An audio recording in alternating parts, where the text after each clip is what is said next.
What's good, my people? Welcome to another episode of the GBL podcast, where every day we progressing and every L is a lesson. Of course, I want to thank you all for tuning in once again. If you've been enjoying these podcasts, make sure you subscribe to the channel so you can be updated when new material, new podcasts, new everything drops. Also, like this video, share if you would. I would greatly appreciate it. So let's get right into it. Now, the word of this podcast is repugnant, which means extremely distasteful, unacceptable. Um, I feel like we live in a very repugnant world slash society, in my opinion. I feel like there's a lot of distasteful things and just unacceptable things going on. Now, I do feel like there's a lot of ways that we could change that, and we'll get into that later in the podcast. But I just wanted to bring that up because I just felt like this word is very fitting and just like describes the world slash society that we live in to a T, in my opinion. Now, if you guys feel differently or just if you feel the same, let me know. Let me know below in the comments. And yeah, so I just wanted to bring that word by you guys because it hit me. Now, something that I wanted to talk about in today's podcast is the pandemic that we're living in right now, right? Now, a lot of us, I'm pretty sure, have been faced with situations and just faced with a lot of things that we've had to get adjusted to with this whole pandemic, which can result in a lot of negative sides that we view. But I feel like rather than just focusing on the negatives, of course, there's a lot of things that we can run a whole list of negative things that have been caused by this pandemic. But I wanted to focus more on the positives of it. Now, one of those things I feel like is time. And what I mean by that is before the pandemic, right? A lot of us may have been like, man, I want to do this, I want to do that, but I just don't have the time. So whether it be you working a job or you got kids that are in activities that you gotta get them here and you gotta get them there, or you gotta do this, you gotta do that. By the time you get home, you may not have the time, or you know what I mean, whatever your situation is throughout your day, you may not have time at the end of your day. You got to get right back to that grind the next day. But with the pandemic, fortunately and unfortunately in some cases, it has granted us time. Now, what are we gonna do with this time? And have we been doing these things that we say we wanted to do with this time? So I just wanted to bring that up because I feel like before this pandemic, you would often hear people say, man, if I just had more time to do this, do that, and the third, if I had more time to, you know what I mean, to start up a business or just do this, do that, and the third, like just have some time. With this pandemic, man, we've had almost nothing but time. Granted, some of us have been able to be blessed and still be working and things of that nature, but it's still it's not the same as when the world was operating just everybody on go mode, just constantly. Now things are kind of a little, it's like at times it's forced to be slow. Like it's no way around it. You're faced with just time because things have slowed down. Certain businesses have closed all the way. Certain businesses have ran out of business. Like the world is just at a time where it's just like everything is kind of moving at a slow pace right now. And I feel like that's a positive, as in terms of we're kind of able to evaluate things. You're kind of able to, another point that I want to get into about time is like, some of us are able to spend more time with family. You got kids, you're able to spend more time with the kids because they're not in school. You know what I mean? Now, of course, some of these things are like situations that we got to get adjusted to, but it's time nevertheless. And I feel like with this time, it's a blessing because, man, the world is constantly on go. Again, like we always on go mode. We always trying to get to it week by week, day by day. We just trying to get to it. We on that grind every day. But with this pandemic, man, it has slowed all of that down, both fortunately and unfortunately again.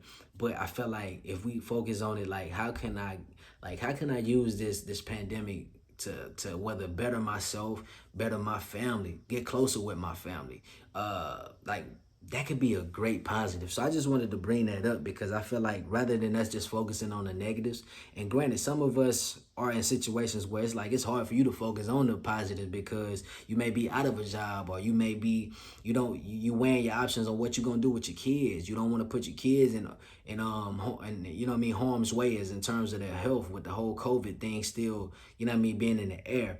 So I understand that too, but I feel like talking on this could possibly bring some light to you guys who are faced with the more darker sides of it than some of us who are still blessed to, you know what I mean, may not be facing some of the issues that some of us are, like those hardships that you guys facing. So I just wanted to touch on that and just say I feel like time, as in terms of us just being able to evaluate more, you know what I mean, being able to dedicate some time to some things that you want to get done, it's a positive. So I just wanted to speak on that a little bit. And also, yeah, to the point where I said, now that we have that time, what are we like? What are we doing with it? What have we been doing with it? To you guys out there who may have been wanting to do businesses, have you guys been using this time wisely? You know, like if you haven't, it's not too late. Like get on it. Why before the world picks all the way back up? Because you know when the world picked all the way back up, man, it's full steam. And right now, how it's looking, we don't know when that'll be. So while we in this pandemic, let's focus on the more positive sides.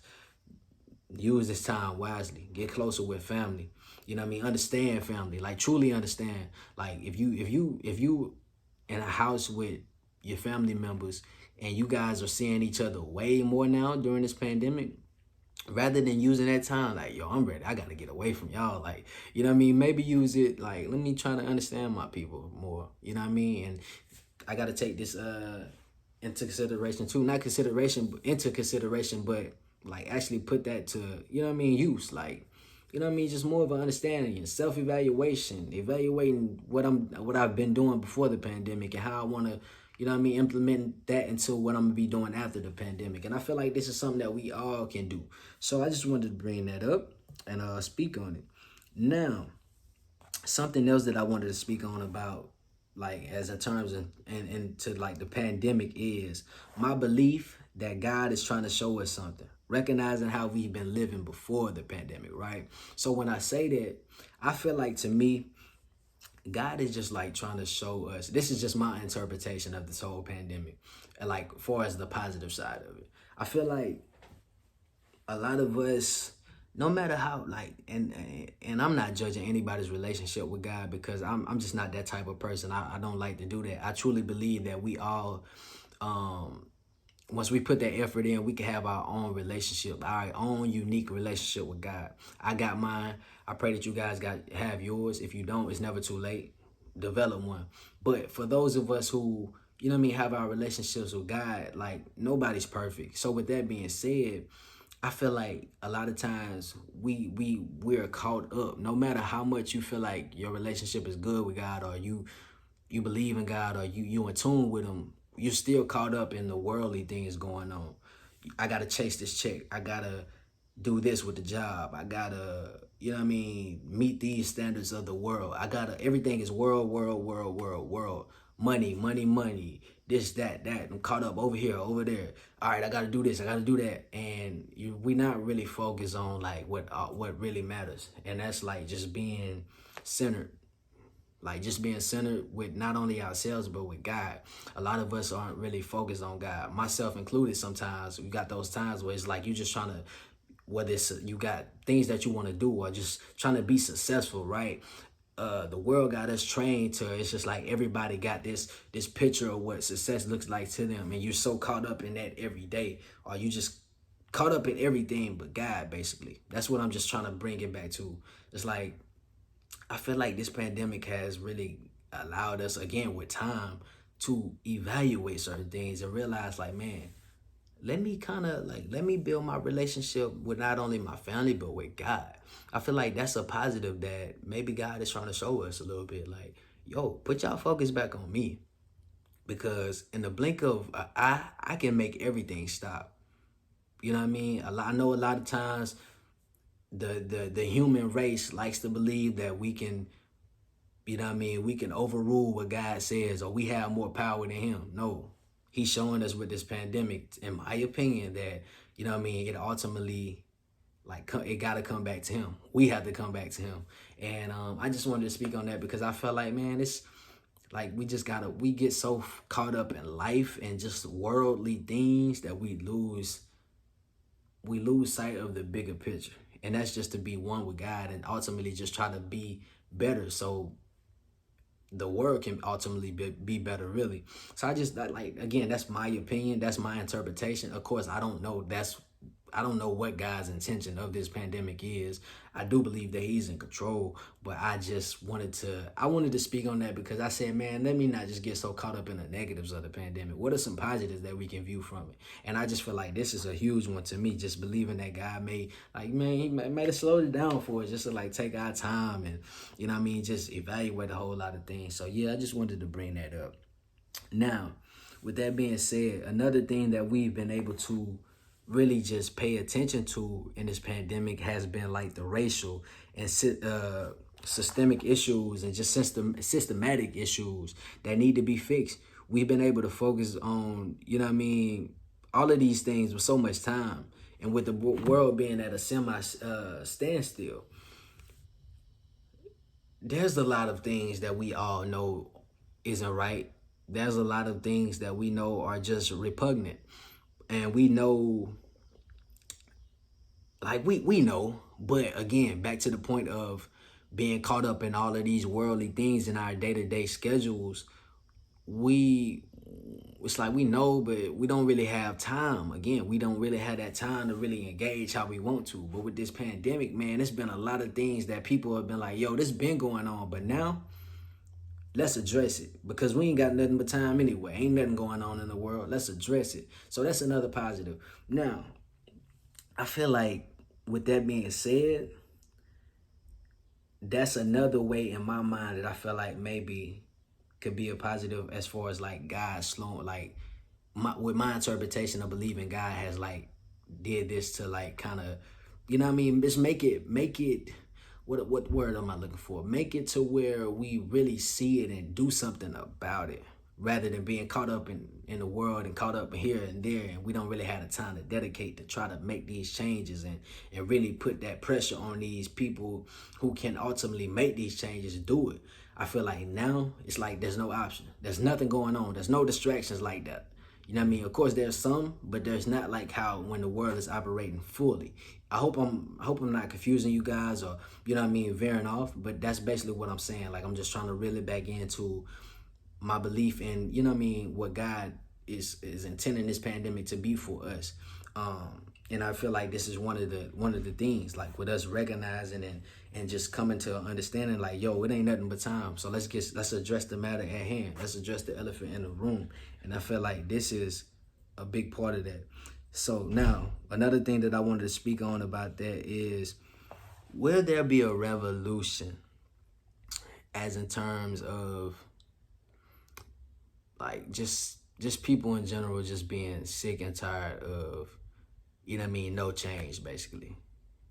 And I do feel like there will be, I feel like there's going to be a revolution, like, one day. I don't know when, but I do feel like there will be a revolution because I just can't see people getting treated a certain way just forever and nothing happens. Like, you spitting on people and you tell them, like, so what you gonna do about it? I feel like that's how the world is operating right now. America, like, in general, like, not America in general, but, like, America specifically, that's how they operate. Like, yeah, we know how the world is and we know what we're doing, but what you gonna do about it? And I feel like if you constantly treat people or a certain group of people that way, like, for the longest amounts of time, they're eventually gonna do something. And also, I feel like when you have 1% of the world, it's just super wealthy and they do nothing about it, like, they show no empathy, or they just want to keep it like that to where that 1% is always in control of everything while the rest of the world and just the rest of this country, like, you know what I mean, suffers. And not just from the money tip, but just, like, back to the empathy part. Like, when you just show people that you don't care at all, like, I did this or I'm successful, so I don't care about your struggle. I don't care what you people are going through. like, yeah, those people are going to start to feel a certain way at a certain point. You can't just keep stepping on people's toes and expect nothing to happen every time, hundreds of years. You just keep, you know what I mean? You just keep spitting on people and expecting them just to take that. Nah, man, I feel like people gonna eventually fight back. So yeah, I do believe that there will be a revolution. Like, I don't know when it's gonna be, but I feel like, man, it's coming, because like people are really tired, man, tired and just fed up of dealing with the same things, man, over and over. And you know what I mean, there gotta be some change to it. There gotta be some change to this repugnant world / society. And I feel like the revolution will do that. It'll get some act right. Because one thing that I've learned with America specifically, they respect nothing but violence. They respect nothing but the loss of money, the gain of money. But when you start taking away some money, ah, man. Now I'm gonna talk about the loss of money in a few, so I don't want to just go fully in on it. But yeah, that's one thing that I do know. When you start messing with money and things like that, ah, man, get some act right. So I do feel like a revolution will be coming very soon. Now, another thing that I wanted to speak on was sending my prayers to Jacob Blake and his family, and also just wishing him a great recovery in the resulting of another police shooting, right? Man, this man turns his back, heading to the car, right? There's no excuse for this police shooting this man in his back 7 times. Let me just say that again. There's no excuse for this police officer shooting this man in his back 7 times. 7 times. Like, just let that sit in for a minute, right? Man, like, I at this point, man, I just don't. I'm just like, America is showing us, like, if you are colored of any kind, we don't care about you. You are inferior to us. What are you gonna do about it? Like, you're not gonna do nothing about it but to get out here and cause a scene with protests. I feel like that's what they're saying to us, man, over and over. Anytime you feel like you can shoot a guy in his back 7 times, you know what I mean? Like I'm just having a hard time understanding. Like, and this is just one of them that been caught on camera. Just imagine like, since George Floyd, there has been hundreds of shootings after George Floyd, but these are just the mainstream ones. So the ones that's going unaccounted for, like, on a mainstream level, they're still happening, and there's nothing being done about it. These same officers, like, there's nothing going, like, this administrative leave, you know what I mean? Like, it's the block hot right now, so we just gonna, y'all just go back to the crib and chill for a minute until they simmer down. They just gonna be in an outrage for a couple weeks, a couple months, but then we will bring y'all back. I feel like that's constantly what's happening every time, man. These people don't care. These people see that, hey, we can shoot one of these people and they ain't gonna do nothing about it.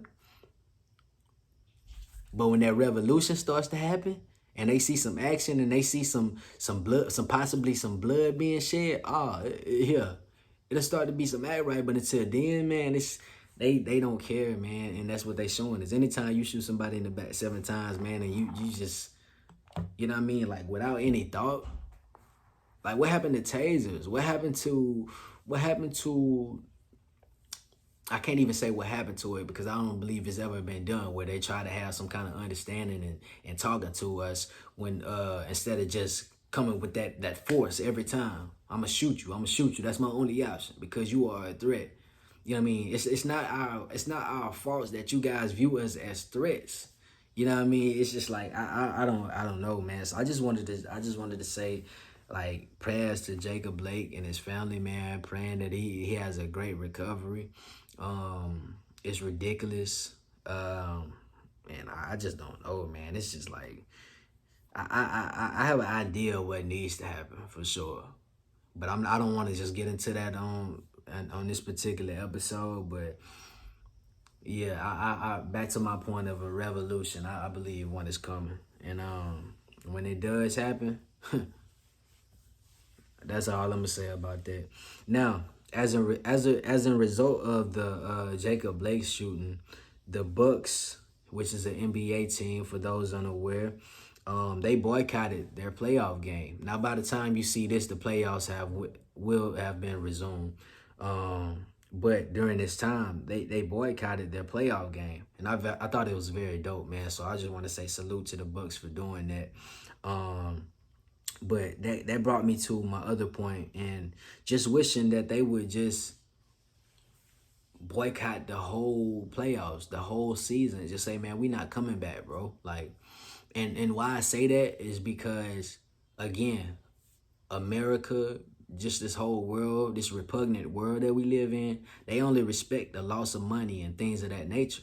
So when we start affecting these people money, they go, oh man, we need to find a solution because these people not playing. Same thing with the NFL. When Kaepernick was kneeling and trying to tell people like we got to stand up at some point, or they just gonna keep treating us the same way that they're doing. But people was trying to tell Kaepernick, yo, what about the flag? This flag that don't represent no kind of equality. What about the flag? You know what I mean? What about the soldiers? What about this? It was every excuse to try to distract us from the key point, which was treating us all like we're humans. Treating us all like we're humans. You know what I mean? So I just feel like what if everybody in these sports leagues, right? Because that sports, everybody knows, brings in a large, like the number is unfathomable, as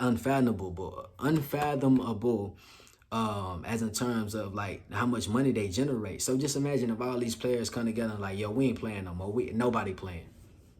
Not rookies, not newly drafted, you know what I mean, players. Nobody's playing. We not getting on that field. We're not getting on that court. No. What are they gonna do? What are they gonna do? Like there's nothing they can do. Like at that point, they're scrambling for solutions. Yo, we gotta help these people because we want the money. Like that's all they care about. Don't get distracted by these leagues. Everybody putting Black Lives Matter signs on the court and all that. I get it, and I'm glad that they're doing this because it's bringing attention to the matter at hand, which is what we're fighting for, equality. So I'm not bashing them for making the attempts and the effort because the effort got to start somewhere. The first steps got to start somewhere. But let's not get fooled, people. Let's not get fooled. All of this is a business. A lot of this is business. Some of these people don't really care about colored people and trying to make the world equal. No, it's just a business. How can we shut these people up is a lot of times their way of thinking. And what way is to do that? Oh, a lot of us blacks and people of color who watch these sports, if we see Black Lives Matter on the court and we see the league is in support of the players boycotting the game, what we gonna think? Oh man, that's dope. I rock with the NBA because of that. But we must not be blinded. We must not be blinded because this is a business at the end of the day. They will do anything for that dollar. But until we start to see real change, that's when we need to give them our dollars back. You know what I mean? And just boycotting one game, again, salute to the Bucks and the teams that boycotted, man. But one game is not going to change anything. Of course, I love the conversations being had. Everybody's trying to find solutions. I love it. But there's got to be more. There got to be more sacrifices, man. Not only for the players in the league, but for those of us who are at home, those of us who in the everyday life on the ground, putting this groundwork in. We gotta start making more sacrifices too, because these people in these corporations and just America specifically, they don't care, man. They operate on a system of feeling like one group of people is always going to be superior to all other races. And we all know who that race is. Everybody that's not that race, they feel like is inferior of them. And until we recognize that, let's mess up that money. Because that's what America specifically, that's all America's about, money. You know what I mean? So I just feel like it has to get to that point, and until that is done, they're gonna keep trying to do the things that we're doing, that they're doing to us. But I feel like that's when the revolution is. It's just inevitable. It's gonna happen. And hey, maybe that's one of the biggest things that needs to happen, if you ask me. But I just wanted to speak on that because it was just very frustrating seeing although it was gratifying at first, like man, I'm happy that the league, you know what I mean, the teams boycotted their games because they not playing. But at the same point, seeing them resume just right back like that, I was just like, man, I wish these guys would just say, man, I'm not doing it, bro. Until we start to see some justice, ain't no entertainment gonna be happening, not on this end. And I just feel like that'll bring so much change. Now, I just wanted to bring that up. I know I went on a super long rant, but I just, man, that one just struck me, man. Like, and I just wanted to bring it up. Now, one of the last things that I'm going to touch on, and I'm not going to even say this clown name because I don't even want to, I just don't want to say this clown's name. I'm just put it like that. But during the protest, I'm pretty sure some of you guys have seen it. I still haven't seen the Jacob Blake video. I just don't want to view things like that no more. But I have seen like little tad bits of it just to get an idea of like what happened. But I did do all my research and like I read up on it. So I am very aware of it. But I did not see like just the video of him getting shot. But doing my research and reading up on the story, I definitely was able to, visualize it, which is very disturbing. But so that basically brings me to my next point. During the protests of the Jacob Blake shooting, man, there was a 17-year-old Trump supporter shot three protesters and killed two of them. And the crazy part of it all was just like walk past the police officers with, with a assault rifle. You know what I mean? And it's just like, man, it's just like I don't know, like I don't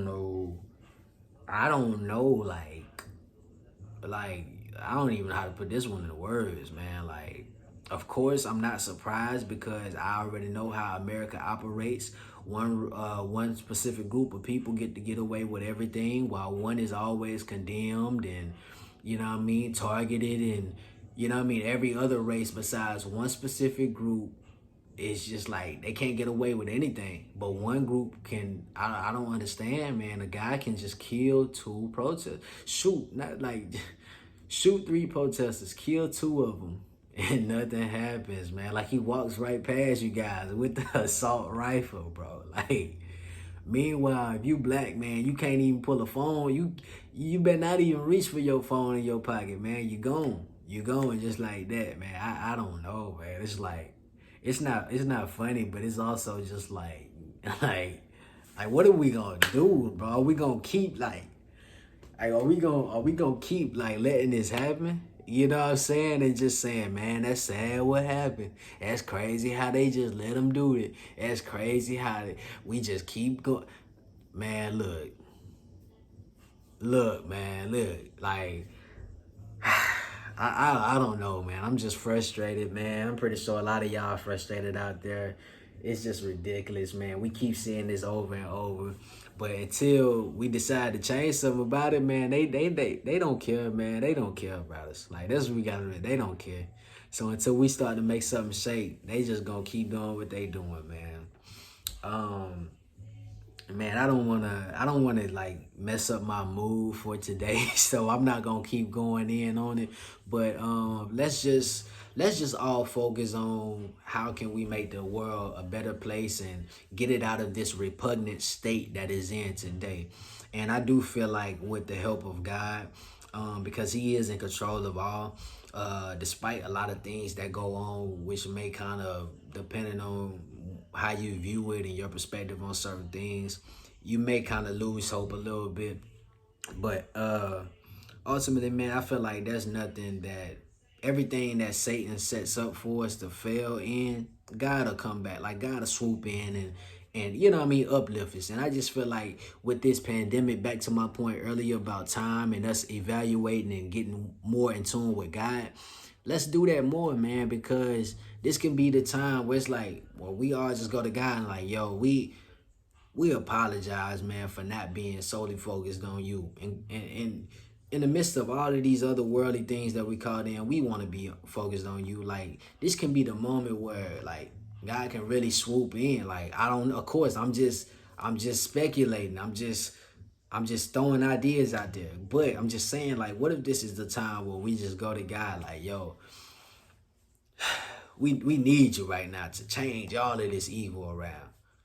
Like that, like this could be that time, man. And like, why not? Like, why not? Like, we need it. Like, we living in some times, man, where it's just like something has to change, man, or it never will. Like, and that's my view on it. Now I ain't gonna keep rambling, but those were my thoughts on those specific topics. Again, if you are somebody who and just been having a hard time adjusting to this whole pandemic, man, don't feel alone. There's a lot of us who still just trying to adjust and seeing what positives can be you know what I mean, viewed from like this whole pandemic, and just what positives can we get out of this pandemic and take into effect when the pandemic is over. So with that being said, let's all just, you know what I mean, just focus on how can we evaluate and do the things that we ultimately want to do. Use this time that we have right now wisely. Yeah, so that's really just been the sole purpose of this podcast. The positives of the pandemic / COVID-19. What are the positives? Let me not just solely focus on the negatives.